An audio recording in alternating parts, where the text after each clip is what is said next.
Hello and welcome to the Majlis, Ready for Your Freedom Liberties Current Affairs podcast focusing on Central Asia. I'm Mohammed Tahir, the host of the Majlis podcast and Ready for Your Freedom Liberties media manager here in Washington, D.C.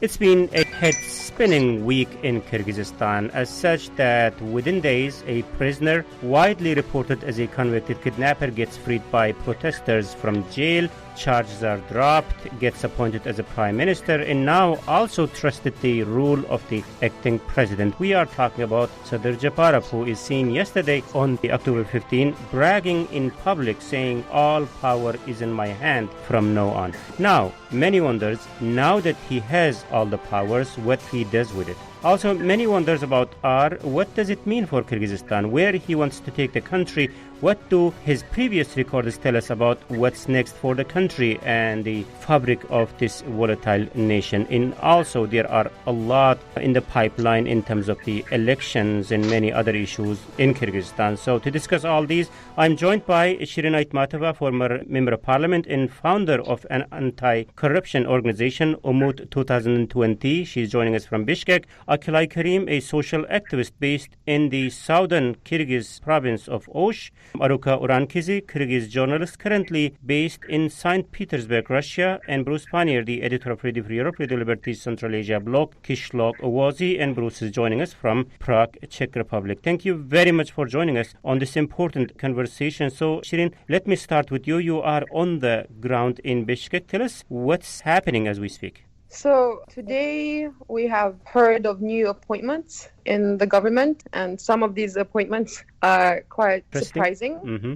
I see, from what I can gather, I can see that Sadr Japarov is consolidating all the power in his hands, potentially because his path to power has been very difficult. He has lost his son and his parents, I believe, and he was a political prisoner for a long time. And therefore, you can see in his decisions that he trusts basically no one except for those who stuck by him throughout these ordeals. It is normal to leave prison as a psychologically maimed person when you distrust anyone. But from the appointments that he has made, I can say that he should think about more professional, more capable people to lead the country out of post-COVID economic crisis on top of the, crisis after the protests. No, Shirin, I see that there are very little professionals in the government, and this is quite worrying. Yeah, we are going to talk about that. I mean, the appointments that you have mentioned, Shirin, there are a lot to talk about his personality, about the direction he might take going forward. But for now, I think the emergency being lifted. So is there anything happening on the streets in Bishkek? Not that I have heard of, but that doesn't mean that it's not going on. This is Kyrgyzstan. So I think, we have these groups that protect the city and, different kind of buildings. These are groups that are formations of volunteer, Are they still there? Are they still there? And they are always on alert. You mean they are still there on the streets? I mean, those groups, the volunteers that we've been talking about? They mobilize very quickly via social networks and WhatsApp and other kind of applications. Akilay, you are in southern Kyrgyzstan in Osh. Osh has been active when all these developments were taking place in Bishkek. How's the situation out there? I mean, the situation is not that quite tense in Osh right now, because I think the ups and downs in Osh were due to the uncertainty in Bishkek. So that's why Osh was also under the ups and downs. And now we understand, now we actually realize that these were the attempts of replacing the existing mayor's office. And there were some attempts from the existing political powers that actually are represented in the parliament. So they came down to Osh and they tried to occupy the office, and they actually did it. But then it happened on 6th of October, it happened in Osh, and then it quickly changed because the situation in Bishkek stabilized in the way that so the government, the existing government, it kind of, took over the power back, and the same happened in the regions, and Osh is one of them. So right now the situation is that we have the mayor is back to his office, and we also have the local council, and the tricky situation happened with our local council that on 6th of October, they ousted the mayor from the office, saying that the mayor is no longer trusted by the local council. And there were 31 council members who actually signed that. And then when the mayor came back to the office, he actually gathered those local council members, and but not all of them, because what we've heard is that some of the members, they being scared of their revenge, they fled away to Bishkek from Osh. And also we have to take into consideration one more power that have appeared recently due to this events on 5th of October in Bishkek. So this is the return of the ex-mayor of Osh. So it's really So what he's doing now? uncertain. Mirza Akhmat, what he's So doing? it's really uncertain because from what we know from the journalist interviews, he said, "I'm just here with the mission to moderate the conflict. I'm not pretending to anything. I don't have any political ambitions. I'm not going to parliament, and don't expect me to see during the elections." Yeah. And he said, once the conflict is over, I'm ready to leave back to Turkey. But at the same time, what we've heard from rumors from the people that his team is in good relations with some of the journalists, etc., they say that it's no longer truth because Mr. Mirzakhmatov is planning to run to parliament, and he is right now working on gathering the names of the people that he's actually gathering for political elections. So this is it for Osh. So far, so good. But I have to say that once Mirzakhmatov was back in Osh, there were rumors that again this conflict could emerge between Kyrgyz and Uzbek. The ethnic Kyrgyz would attack Uzbek properties and mahallas, the communities of Uzbek people. But thank God it never happened. So we are back to our normal life. Okay. Going back to Bishkek, Aruka, you are following this from 10,000 feet above, as we do. As Akilai was saying, things seems to be calm in Osh. So what do you relate this calmness? It appears, as Shireen was talking about, protests are not taking place anymore. People are on the streets and marching. I mean, what do you relate this calmness to? I mean, what happened to all the other activists who are protesting on this or the other person's behalf? What happened to those, and how you see this calmness? I think what we're witnessing right now in Kyrgyzstan is unexpected chain of events. This is the first thing. And Kyrgyzstan's political landscape is highly fragmented. So with most political parties serving as a vehicle to powerful people's interests, right now people are trying to make sense of what is happening, of what kind of changes the political landscape in Kyrgyzstan are facing. And even though the current elections were categorized as a vote buying, so the allegations were made against Mekin of Kyrgyzstan and other parties who are related with the corruption, people are questioning whether this revolution was worth it or not. And on the meanwhile, the researchers and journalists are also trying to create the parallels between the 2005 and 2010 events. Are they analogous? And what is the link between the 2020 events that we're facing and that we're witnessing right now? And what made clear to the research arena is that the previous revolutions created a kind of space for organized criminals to play an influential role, whether you call it from running protection or extortion of rackets or engineering elections, or whether you call it a political clientism.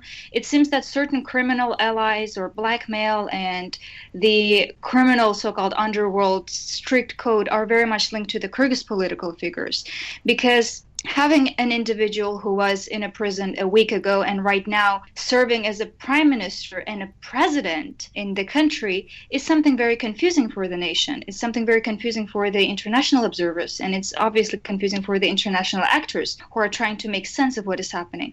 So I don't know if you would call it as a calmness. I think it's probably a shock for most of the Kyrgyz people.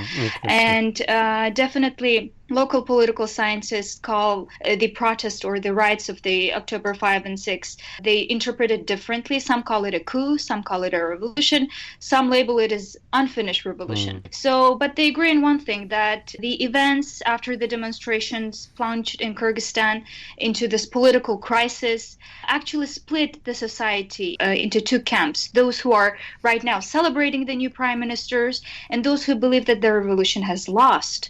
So what definitely we can observe is right now there is massive group of youth who see this revolution as unfinished, but as a revolution of hope. Then where are they? Where are they, Aruka? I mean, as we speak, Shirin is saying that there is no one practically on the street, like the type of people who are part of this coup or revolution or this change, whatever you call that. I mean, where are they, those youth who are really leading this? Yes, so from my perspective is, there is this group of youth who are very much unsatisfied with the revolution. They see that the revolution has been stolen with different actors, whether you call it a criminal actor, whether you call it political actors, but this revolution has been stolen. But they see this as a hope, and they see this as something that at least triggered something in the minds of Kyrgyz people, that this is something that will be a change, not now, but maybe in the future. And this is something that definitely Kyrgyz youth is questioning right now, maybe in a silence, maybe in a very different way, maybe not in the streets, but this is something that has triggered a lot of youth and who are questioning what is happening with the political scenery at the moment. Right. Thank you very much, Aruka. I know there are lots of questions about Japarov, but I'm slotting the entire segment in the next half of the show to him. So let's hold our thoughts about Japarov to that segment. So Bruce, of course, you might have something to add into what we have been talking about so far, but also former President Gene Merkel. It was interesting the way he decided to step aside. He sounded like a statesman when he was saying like peace is more important than any post. How do you interpret the way he acted in all this? Well, he wasn't very active or present when he was the president. So I guess I'm kind of not surprised. I mean, that was a face-saving way of getting out by saying, I left, but I'm not the one that ordered troops to fire on citizens. I wouldn't do it. And he was playing for time from the start. I mean, he signaled early on that he was ready to go, if that's what it was going to take, and he said he would go as soon as he would go within 3 days. He would go when a new government was formed, and even after, as of yesterday or 2 days ago anyway, when it was clear that they were going to form a new government, pick a prime minister, then he once again said, I'm counting on the international community to help me out with this one. So, it's hard to say who would leave voluntarily, I suppose. But especially Bruce, just the one point there. So when he was saying peace is more important than post, yeah, sure it is. But what really he was trying to say there, I mean, there were consequences if he did not step down? I have no idea what authority he was actually able to muster in the last 10 days. Somebody ordered the military into the capital last Friday, for instance, that you would imagine that would have been his call if the military still recognized him as the leader. He could, but Kyiv in 2010 told him to fire on the protesters, and they did. And we see what the Kyiv situation is now. He's been tried and convicted in absentia of a bunch of crimes, Kyrgyzstan related to that. Now, so Jan Bekov, I think it was Kanat Isayev, the speaker, said that he didn't see any reason for Jan Bekov to leave, and that might have been part of the deal. When Jan Bekov was finally figured out his time was done, was that he didn't want to flee the country or was not able to. He didn't know who would take him, and so he tried to get the best deal he could with the understanding that he's going to stay in the country and he doesn't want to end up in jail like his predecessor did. Interesting. Shirin, I guess people who were freed at the same time when Japarov did, like Atambayev, Isakov, I guess they are back in their cells?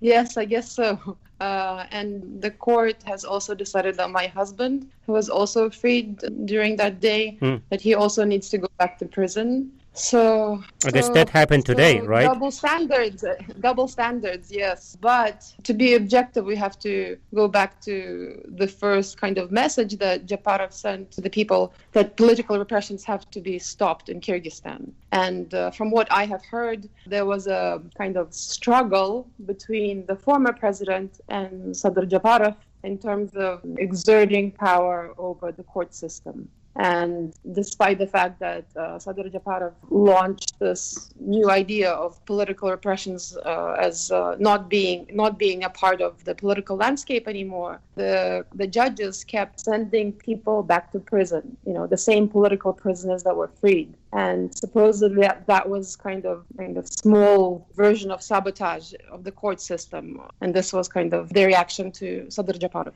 So what about the other political figures, pro-government and opposition, who was with or against Japarov during the protest? What are they doing and what are they saying about the current realities of the country? Well, we have to go back to the question of whether this was a revolution. And so you think it was not? What role did all these young people play in changing the power system?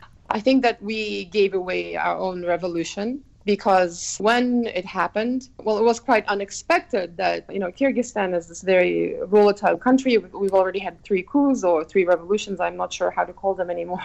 But people mobilized very quickly. It's a small country, and, the national character is very fiery. So what you are saying, it was not a revolution? The young people, they wanted everything to be done by law so that everything is within kind of the legal framework. But revolution is not a part of the legal system. Yes. And what Japarov did is what revolutionaries do. They take the power, they seize it, and they change something. But we were too mild and we were too soft, and we gave back the decision-making back to parliament. And this is what it brought to. It's quite catastrophic, but, we need to see something positive in it too. So it's a lesson for young people. Marxism and Leninism courses are over in post-Soviet countries. So a lot of these kids, they haven't read Lenin, basically. But the former generation, they still have that knowledge, how to do these things. Maybe, Bruce, you might have something to add into this. I was just wondering, those member of parliaments from STPK, for example, who was once with Atambayev, then switched the sides, then joined Jeenbekov, where those type of people are standing, in which equation they are standing now as things have completely changed. I don't know to which direction, but what are they doing? What are they saying? Well, there was obviously the STPK split. The ones that were loyal to Jeenbekov are probably keeping a pretty low profile at the moment, I would imagine. Now, the ones that were loyal to Atambayev, that's different. It didn't very strange. He was out. He was on the main square last Friday, and he seemed to be trying to seize on the opposition's moment. And by the opposition, I mean the people that actually did do the protesting against the election results, right? But that was broken up. And of course, he was one of the ones that went back in prison. It looked for all the world because he was potentially someone who could unite in opposition to Japarov and people like that. At least that's what it looked like. Him and Babanov were standing on stage together. And you remember I'm just adding one thing, Bruce, in support of what you are saying. Remember the last podcast we had, I don't know, one of the speakers were saying, we are supporting Atambayev and Babanov coalition at the moment, not because they are good people, because the alternative is very bad. So, yeah. Yeah, right. And pointing out also that they were the old guard, and that wasn't what the young protests were all about. But since he got thrown back in prison, it's really unclear if they're going to let him out on house arrest or not. But he's totally changed. He's looking at this as something that got rid of the Jeenbekov family, right? So at least that's what he's saying. Thank you guys for coming in, getting rid of the Jeenbekov clan. And I don't know if that's a move to try to save himself from going back to prison,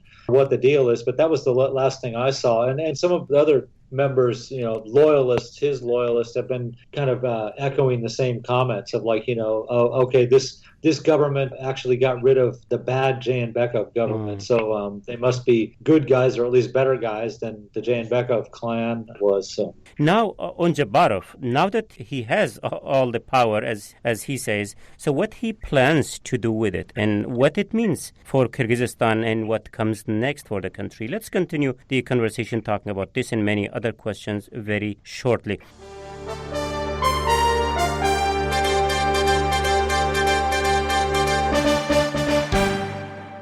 first, let me recap the debate that today on the Majlis podcast. I'm joined by Shirin Aitmatova, former Member of Parliament and founder of an anti-corruption organization, Umut 2020. She's joining us from Bishkek. Akilay Karim, a social activist based in southern Kyrgyz province of Osh. Aruka Urankizi, Kyrgyz journalist, currently joining us from St. Petersburg, Russia. And Bruce Pannier, the editor of Ready for Your Pre Liberties, Central Asia blog, Kishlok Owazi. I'm Mohammed Tahir, Ready for Your Pre Liberties media manager and host of the Majlis podcast here in Washington, D.C. We are discussing Kyrgyzstan and the head-spinning developments the country has gone through over the couple of days. So let's start with Sadir Japarov, as I promised. Did you expect, Aruka, that he will emerge from all this the way he did?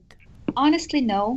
And I don't know if there's anyone who actually was expecting this kind of turn of events, because we are talking about an individual, a former MP, and who is a fervent nationalist, who's a convicted kidnapper, and who widely said to have close links to organized crime groups. And right now, Japarov declared himself as an acting president.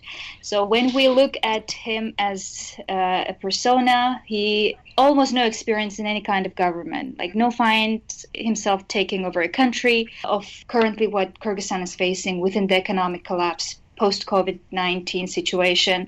People are trying to regulate their daily economic situation, but it seems that it has been compounded with the revolution. And Japarov's supporters include colleagues in Mekenchil party, who also a fellow countrymen and the youth from all regions in Kyrgyzstan.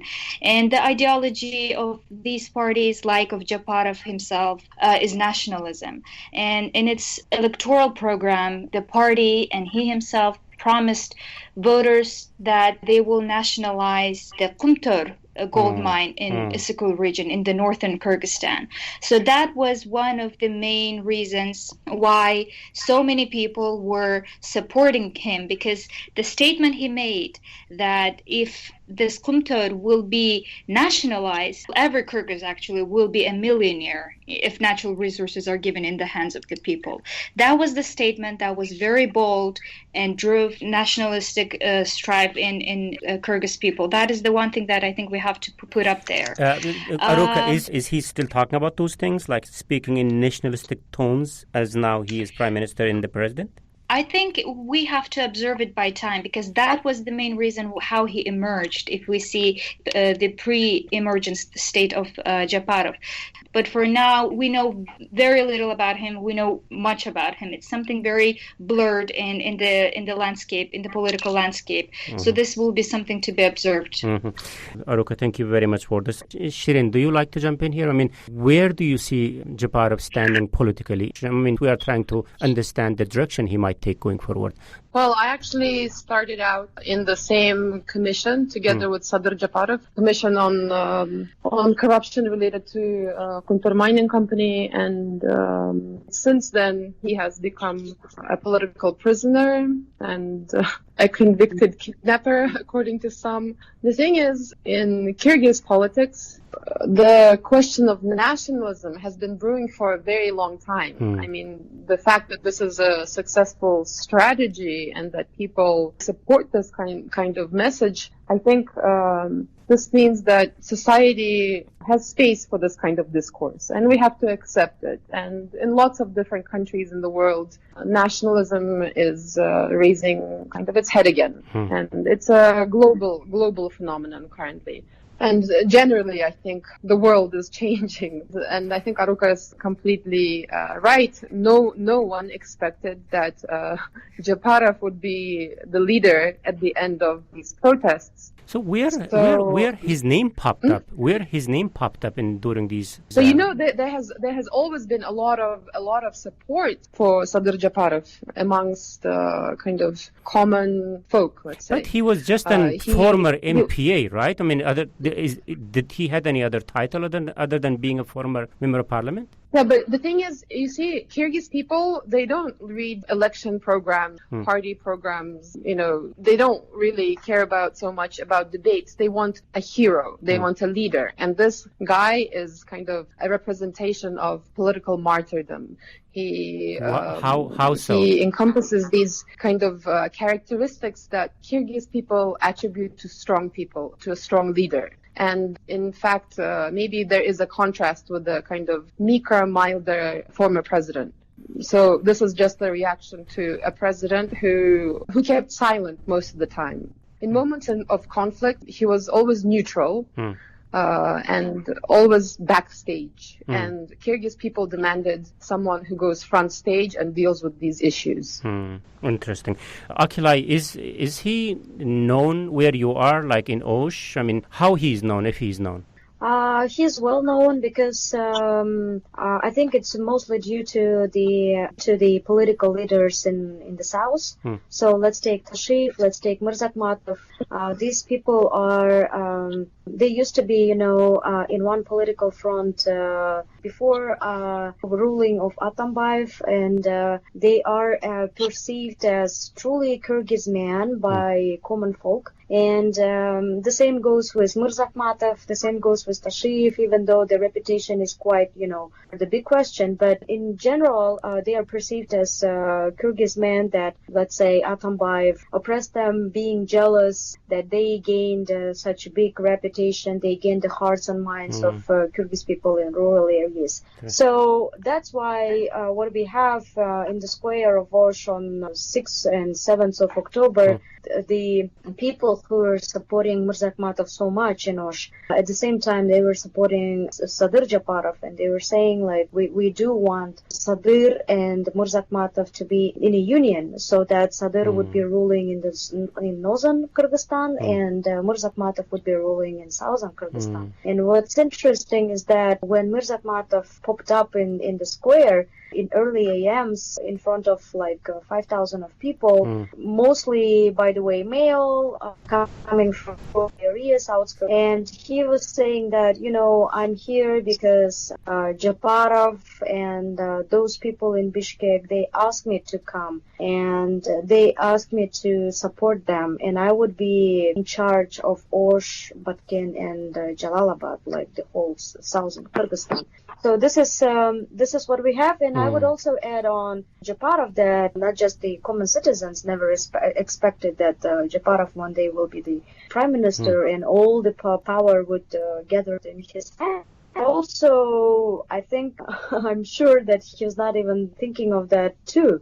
I mean, I would say it, by the way, how he was answering to the questions of many deputies and the journalists. There were the questions about the COVID response. There were the questions about the prime minister's cabinet, like would he have any changes in the cabinet. He could not answer any question concretely, precisely. He actually didn't have any answers to that. So that means that if he would be expecting that one day, like pretty soon, he would be going out from the jail, so maybe he would be having any kind of plans, and he would be planning, and he would be having at least the answers to these basic questions. But what we've seen is that he was answering was very general, and it was very vague answers like, well, we'll see. Well, just give me the power and you'll see, So that's why we believe that he's the person who actually, he himself didn't know what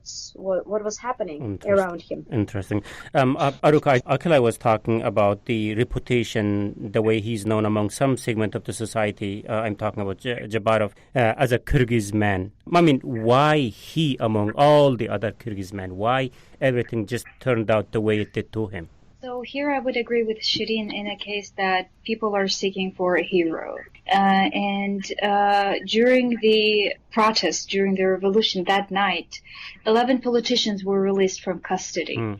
But Japarov was the only one who immediately went to the main square to speak in front of protests, to make certain statements regarding whether he called nationalization or the new system that we want to see new people, and especially the discourse of the new was very much invested in his speech, in his discourse.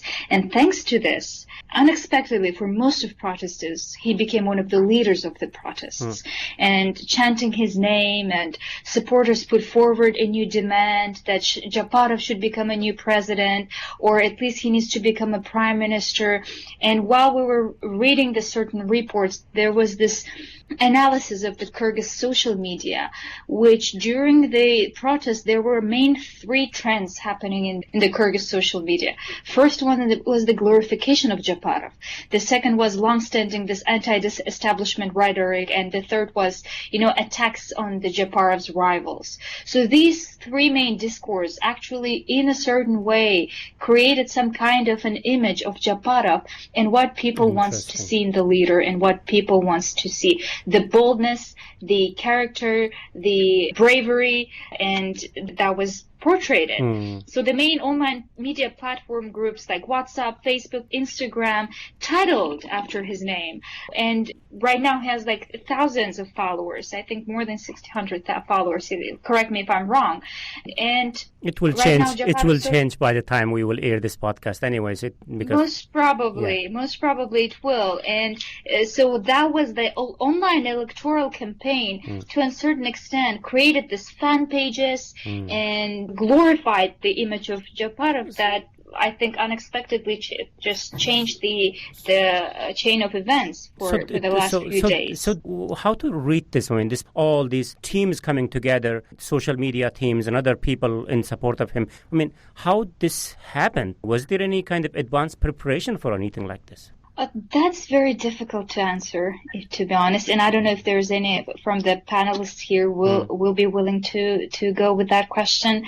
As Akalai said, he himself didn't know that this will turn out in a certain way. Interesting. So maybe from my side, it is seen something that actually organically created a kind of an image, and that was just a gathering of certain dynamics and creating coalitions and, seeing the power dynamics and how it shifted by time. So maybe that is the case. But again, if there's anyone willing to answer that question, that would be great. Let's see what Bruce you have to say about him, especially about this topic. And also adding to that is, his this very intriguing remarks about all power being in his hand, to what he was trying to say, why he was saying that. Let's start with the previous question. How this has happened. How it turned out the way it did for Japarov, and how you interpret all this apparently a organization, a coalition who immediately rallied behind him. Well, I just find it very hard to believe that anyone could have planned this in advance of the elections. No one could have known that the announcement of the election results would provoke the kind of protests it did. So I kind of dismiss that as a possibility. Someone obviously was very savvy with social media and had probably been using social media for pretty much the same purposes that it ended up serving Japarov, to try to play up someone's image, trash somebody else's image, something like that. And once things started going, some group, individual understood that if he wanted to carry the moment and get his own people up there, he needed to first go to these people that did social media. And we're already doing essentially what he wanted them to do for this particular guy, Japarov. I read the article also. It was really good. And but I don't remember that they had a time frame for any of this, for when it started to appear. But I was questioning all the time. I'm like, where is this guy getting his support exactly? I don't understand. When he was jailed, when he was being tried for hostage taking, he did have supporters outside the courtroom, but we're talking about a few hundred people. And of course the natural conclusion, given Kyrgyzstan's history, when you see a big group of young men out there, is that they're being paid. But there was too many people for that. Yeah. Someone must have had a lot of money to get them all out there. So when the article came out and started to explain that the social media networks had just exploded and, their viewership had gone up 5-6 times to what it normally was, all of a sudden, then you had to figure that someone who knew about the social networks and knew the people that were on them and could do exactly what they wanted, they contacted and said, "This is our guy.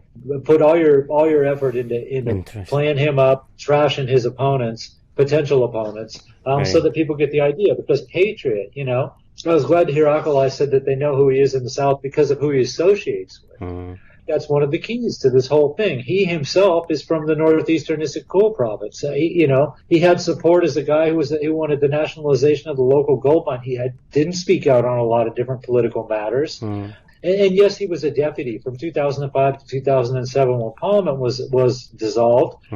He came back as an advisor to President Bakiyev. He got thrown out, and then he was elected again as a deputy in 2010. But by 2012, he was with Tasheev, who we already just heard about, and they were staging a protest outside the Parliament building, and they tried to storm the building, and they all were arrested and convicted of trying to overthrow the government. So he no longer a deputy by that point. So he had 2 years of experience in Parliament from 2005 to 2007, and 2 years from 2010 to 2012. Come on. And he came up with this plan all by himself. I mean, I always looked at him as a distraction. He's either going to go along with what's happening, or he's there because the New York Times writes headlines that, kidnapper becomes prime minister. Okay, now when you remove kidnapper as prime minister later, Kyrgyzstan looks really good. And who steps into his place? Why you said that, Bruce? And this theory, he might be a distraction. I don't believe that he has any part in what he's been in contact with people since he got out of prison about what his role is. But like I said, it's impossible for me to believe that he planned this. I just don't see how he could not have known he was going to get out of prison. And like I said, he's not. Kamchibek Tasheev is a well-known figure in Kyrgyzstan all over the country for a lot of reasons. You would think that if you were going to put your most popular, well-known person up there, it would be somebody like him. Now, why you pick Japarov, who's known, but like I said, he doesn't have anywhere near the reputation as Tasheev has, for instance. So, I can't understand why him, unless, like I said, he's willing to follow orders all the time, and they're competent. Whoever's sponsoring him is competent in his loyalty. So on that, Bruce, you named Kamchibek Tasheev. I mean, he just been appointed as what's that, national security chief, right? It's what called in Kyrgyzstan? State National Security Committee. Yeah. So does this resolve any of the puzzle that you are trying to understand here in terms of who might be in the driving seat here and who is just pretending to be? Well, I wouldn't want to lay that on Tasheev, but I mean, like I said, they hung around together in the past. Tasheev was on Japanov's side from the start, and I figured that was because they knew each other for a long time. They're Bakiyev boys. They're both pro-Bakiyev boys. And so. But of the two of them, Tasheev is far better known than Japarov. People know Tasheev. He's created two different political parties. So and he was in a union with Babanov's party for the 2015 elections. Out there in public a lot. He's made a lot of headlines. So like I said, he would seem to be the obvious choice. Is he the one pulling the strings? Probably not. But closer to the person pulling the strings than Japarov is. Maybe the people that he's appointing might give us some clue. And earlier, Shirin, you were talking about these appointments, kind of very questionable, as the way you put it. Who he's appointing in what kind of appointments that we are seeing now? I mean, who are they? Well, I want to go back to the whole convicted kidnapper story and his kind of odious reputation. Very briefly, Shirin. Very briefly, we need to move on. Really, I mean, I understand. In fact, I was standing by Sadir Japarov together with Natalia Nikitenko while the peaceful rally that they were holding went out of control, and Tasheev decided to storm the White House, the Parliament building. So he was wrongfully convicted for this because when things got out of control, he tried to stop it. And then he was inside the building when all of this went out of control and Tasheev kind of decided to storm the building. So we have to remember that Kyrgyzstan does not have a judicial system like, Europe or the United States. Anyone can become a convict, as I have experienced through my own experiences with these, court cases with my husband. And so it's a little bit unfair. Regarding the kidnapping, I have no information. I can't say anything about that. But these chaotic Kyrgyz protests, they often get out of control, and not because the head of the protest decided that this was the route to follow, because people are just very aggressive and, they do these things without being told. But I think that lots of journalists have commented on the fact that former kind of Matraimov social network people, they have been noticed as kind of taking Sadr Japarov's side now and promoting him. So, I'm a little bit doubtful. What is the link? Is it true that, the people who are ousted, the people, the Matraimov clan that brought the country to these protests, who have usurped all the power in the country, are they hiding behind him? Is he a front? This is a question that we need to ask. On that, Shirin, I was just reading the Tasheev's first press statement in which he was saying, if Matraimovs are in the country, he will give order to get him arrested. And it doesn't look like they are on the same page. Well, Sadr Japarov actually said that Matraimov will be jailed. And then a couple of days later, one of the younger Matraimovs was released under house arrest. And Interesting. But the court decides that, my husband needs to be in prison. So there's a kind of duality that we need to address. This is not something that we can ignore. Right, yeah. But unfortunately, we have to conclude the discussion. We are just getting way out of time. But we tried to understand his personality. And also, of course, it's been just a few days, but as much as we know about Japarov, is there anything that tells us about his priorities so far, looking into his appointments, looking into what he is saying in public? I think he has appointed all these people whom he trusts in an effort to save his grip on power. I don't think he's thinking right now. He's just trying to kind of hold on to it because he's still a little shaky. In Kyrgyzstan, things can change in 2 hours, 3 hours. Does those appointments tell you, where he wants to take the country? Well, supposedly we're going to have parliamentary elections, repeat elections. So a new government will be formed shortly. But maybe this is kind of just a way to, survive until the elections. Maybe, because otherwise I'm not really following the logic here. Aruka, is it the way you see it? Very briefly, please. Yes, I would definitely agree. I don't think right now he has any kind of strategy to govern the country, to economically uphill the situation. Right now, the only thing that he's concerned right now is how to hold into power and basically create a strong network within the parliament that would support him during this process of power transition.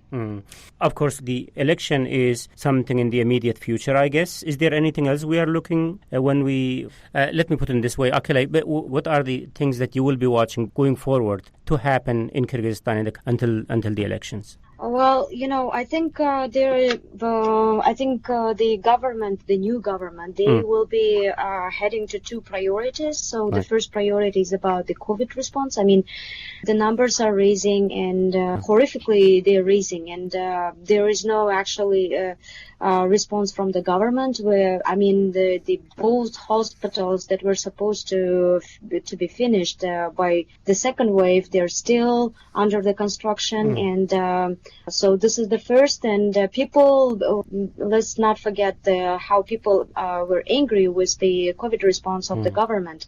And the second priority is about the international image that this government has gained. So I think this is kind of a headache that have to that they have to deal with, because as we've seen, the international press and the international government, including the strategic so-called partner Russia, they have told that the Kremlin announced that they are actually freezing all the supporting funds to Kyrgyzstan. So that means a lot. I mean, and this is a big deal for them. I mean, especially with Russia. And I think that they will be actually focused on their relations with neighbors, first of all, with Central Asian states.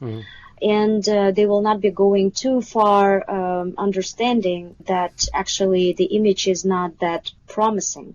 Okay, let me treat this as my final question with the expectation of brief answers from each of you. Bruce, Akilai also touched on Russian angle here. And looking into the future steps that Japarov might be taking, where Russia comes into play in this? I mean, is there any role that Russia is already playing, or are you expecting any role Russia to play going forward? I mean, in terms of the steps that the country has to go before or during the election? Well, Putin already sent his deputy chief of staff out there to meet with Japarov and Jayenbekov a couple of days ago. You know, again, this question keeps coming up. You know, what about Russia? What about China? And I think at the end of the day, you know, there's no reason for either Russia or China to get involved in this. You know, Russia wants stability in Kyrgyzstan. That's true. But whoever comes out on top, whoever wins in this thing, they're still going to have to come to Russia sooner or later. You can't escape that influence at the moment. So, you know, it's really like a no-lose for Russia. Right. Okay, Aruka, where your eyes will be going forward to determine where the country is headed? Very briefly, if you can.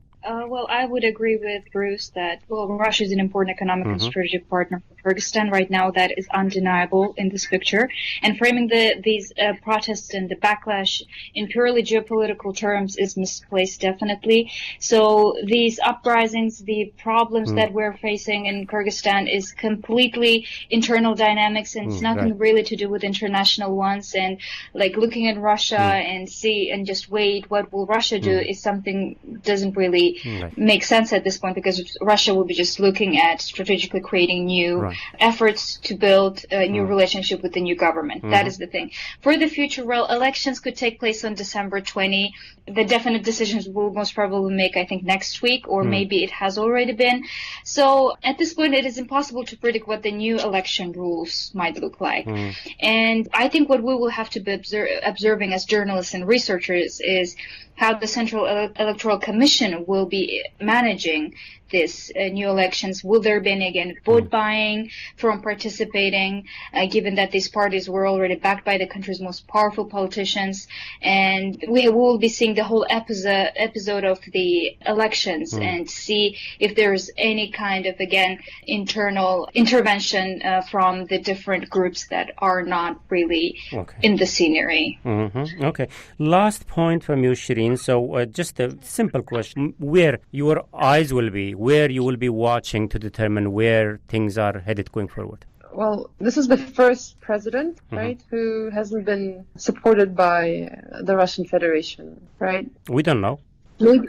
Well, if they're saying that Russia is going to stop kind of aid to Kyrgyzstan, then we have to accept that Russia is not really pleased with the outcome, and it's understandable. This is very surprising, and they weren't ready, and they didn't have a choice. This is the first time that Russia didn't give a blessing, right? So potentially this is a good thing, because we are a post-colonial society, and we're coming out of this this is a transitional period. That is why there is a kind of flourishing of nationalism, and maybe this is something that we need to go through. I'm not sure whether this is going to be a good thing or a bad thing in the end. I mean, most political developments lead into kind of further problems ahead, but this is the first Kyrgyz president who answers to all journalists in Kyrgyz language, right? All his statements are made in Kyrgyz language. I think this is a good thing for our national character and for our national spirit, as long as it stays kind of in the positive, constructive shape.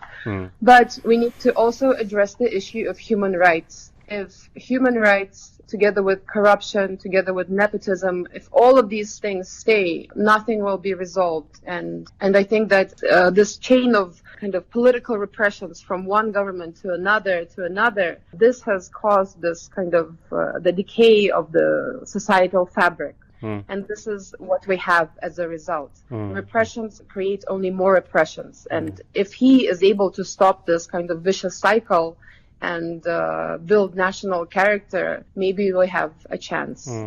Let's see, the way things stand, he is there only for a couple of months, right, until the election. So let's see. Bruce, is there anything you want to add, just as a final comment?